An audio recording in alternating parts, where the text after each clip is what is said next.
Hey guys, welcome to this episode Up From the Pages. I am Anthony, this is Collectives Entertainment Network, and this week we're going to take a look at WWF Program 107 with Captain Lou on the cover. But before we get into that, guys, I'd like to ask you, please subscribe to the channel if you haven't already, because I'd love to have you back. Please comment down below, let me know your WWF Program memories. Also, guys, please share this video with anyone you think may like it as well, and go ahead and give this video a like, because that helps a lot too.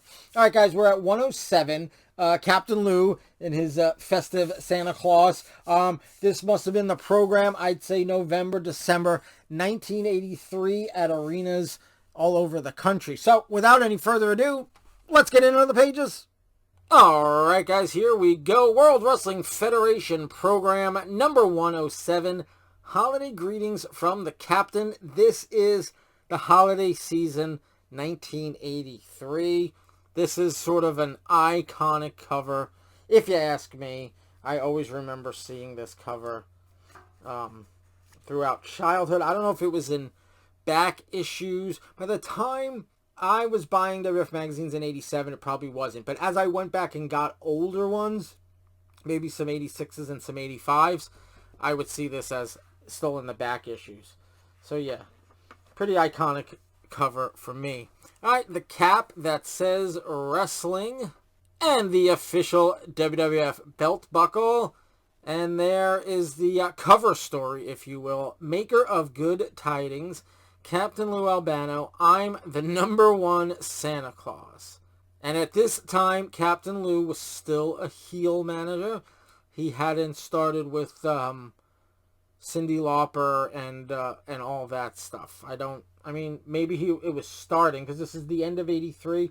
I know that was going on in 84. I don't remember if it started at the end of 83. You guys let me know. It might say something in here, but to my recollection, it started in 1984. All right. Keep going. A dream match. Pain and suffering accompanies such a battle between champions. That looks like, who's it, Muraco and Backlund? That's definitely Muraco. That looks like Backlund. Oh, it's hard to tell because he's, upside down. But that would be a match between champions. Intercontinental champion Magnificent Muraco versus heavyweight champ Bob Backlund. So there you go. I was going to say, oh, did that match take place? But obviously it did. Unless this is a tag team match. You guys let me know. Do you remember a Backlund versus Muraco match? Or did they have a run? You guys let me know. This is a little bit before my time. It's end of 83. I got in probably end of 85. Definitely by early 86. Because I've always said I remember the build up to WrestleMania 2. And I was a fan by then. So then you're talking, I either started in very early 86. Or I started in late 85 as a fan. I mean, it's hard to remember because in late 85, I would have turned 9. So, I mean, it's 9 years old. We're looking at 40 years ago. I don't remember exactly. I just remember it was just every boy in the school, liked it. So, there was no moment where I saw it for the first time. In fact, I think, if I'm not mistaken, I think that my first sort of introduction to it, at the home, was through Captain Lou in the Girls Just Want to Have Fun video, and my older siblings talking to me about that, and me kind of knowing what wrestling was and kind of not, kind of didn't follow it. So that was 84. So maybe I sort of,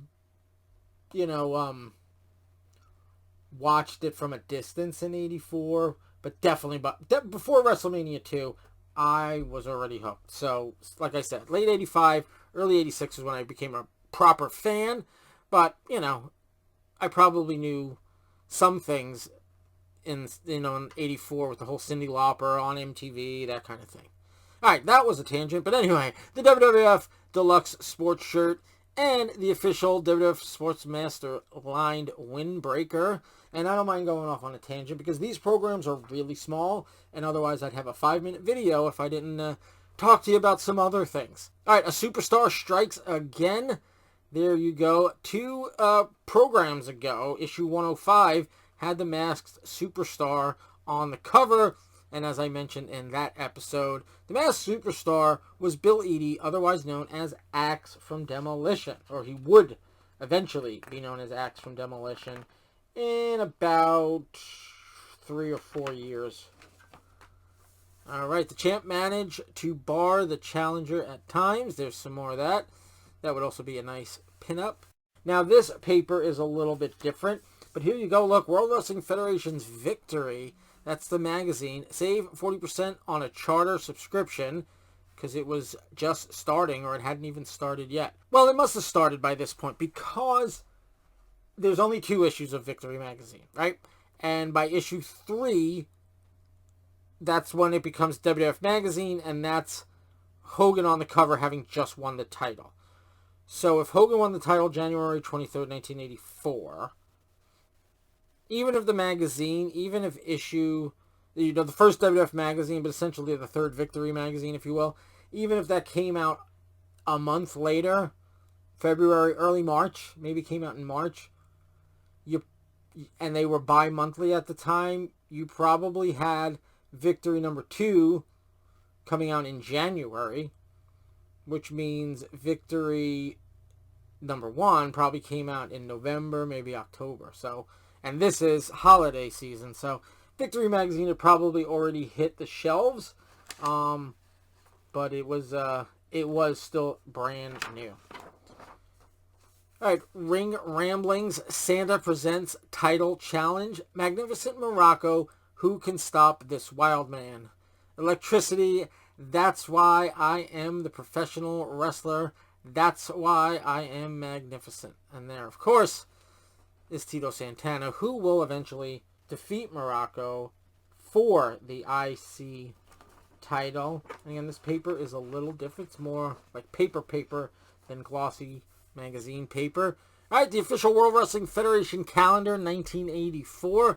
There, of course, is Snuka on the cover. And the official WWF t-shirts, only $7 each.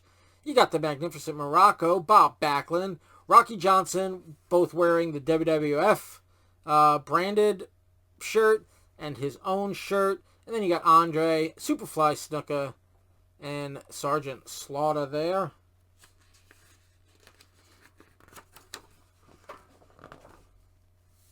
Dazzling full-color wrestling posters. You've never seen anything like these brilliant 23 by 34 masterpieces. Almost like having the wrestlers leap into your lap. Only $5 each. Alright, Rene Goulet, no more Mr. Nice Guy. I don't know how well or how much he did, but to me, I remember Rene Goulet, in the late 80s, basically being a jobber. I don't know if he was a jobber on TV or just a jobber in house shows.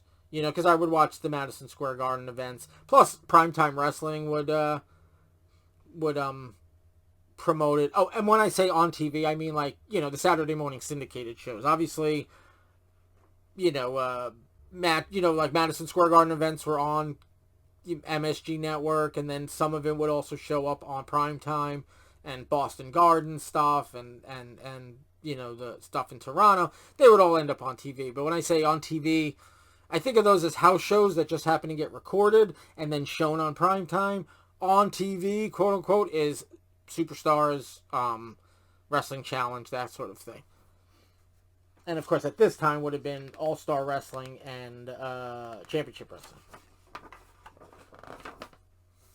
Alright, the sportswear gym shorts, only $6. And the WWF tote bag goes with you everywhere, only $7. Alright, another ex-football player joins WWF ranks. Is that Orndorff? Yeah, that's Mr. Wonderful, Paul Orndorff.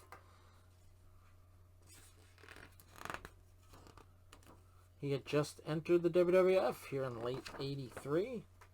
Pretty cool stuff. Alright, the action comes to life. You got some, I don't know if those are photos or posters there.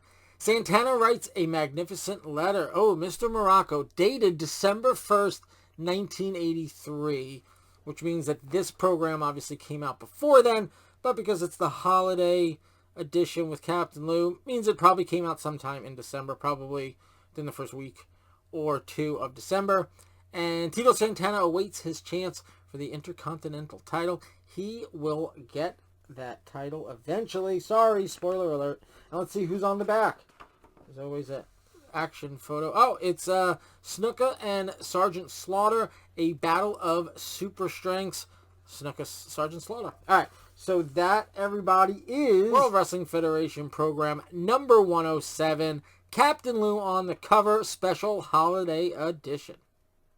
All right, guys, that was program 107 with Captain Lou on the cover. Guys, again, I'm going to ask you, please subscribe, please like, please comment, and please share.